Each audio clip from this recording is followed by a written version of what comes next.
കൂടുതൽ വാർത്തകളും വീഡിയോകളും കാണാൻ ഈ ചാനൽ സബ്സ്ക്രൈബ് ചെയ്യുക. കൂടെ ബെൽ ബട്ടൺ അമർത്തുക. എൻ്റെ ശ്രോതാക്കൾക്ക് നമസ്കാരം.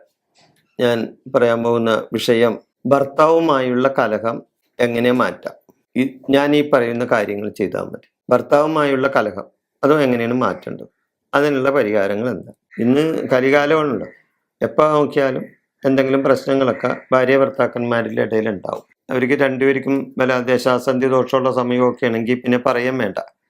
അല്ലെങ്കിൽ ഏഴരശനി, കണ്ടകശനി ഇങ്ങനെയുള്ള ദുരിതമനുഭവിക്കുന്ന ഭാര്യ ഭർത്താക്കന്മാരാണെങ്കിൽ തീർച്ചയായിട്ടും അവിടെ പ്രശ്നങ്ങളുണ്ടാകും. സാമ്പത്തികപരമായിട്ടുള്ള ബുദ്ധിമുട്ടുകളാണ് ഏറ്റവും വലിയ പ്രശ്നം. ഭാര്യയും ഭർത്താവും തമ്മിലുള്ള പ്രശ്നത്തിൽ ഏറ്റവും കൂടുതൽ വില്ലനായി വരുന്നത് സാമ്പത്തികം. അപ്പൊ സാമ്പത്തികം ഇല്ലെങ്കിൽ അവിടെ പ്രശ്നങ്ങൾ മുമ്പേ നിൽക്കും. അപ്പൊ അതും ഒരു പ്രശ്നമാണ്.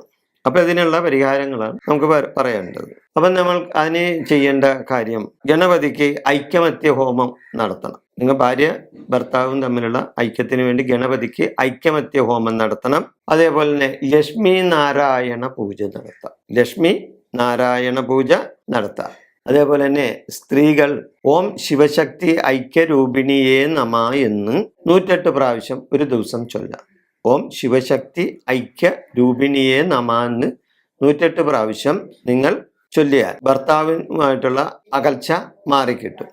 അതുകൂടാതെ പതിവശ്യയന്ത്രം എഴുതി കിട്ടാൻ സാധ്യതയുണ്ടെങ്കിൽ അത് യഥാവിധി എഴുതി പൂജിച്ച് സ്ത്രീകൾ ധരിച്ചാൽ തീർച്ചയായിട്ടും ആ ഭർത്താവിൽ നിന്നുള്ള അകൽച്ച മാറിക്കിട്ടും. ഭർത്താവുമായിട്ടുള്ള ദാമ്പത്യ ജീവിതം നല്ല വിധത്തിൽ മുന്നോട്ട് കൊണ്ടുപോകാനായിട്ടും ഒക്കെ സാധിക്കും. അപ്പൊ ഈ പതിവശ്യയന്ത്രം എഴുതി കിട്ടിയാൽ വളരെ നന്നായിരിക്കും, അത് ധരിക്കുക.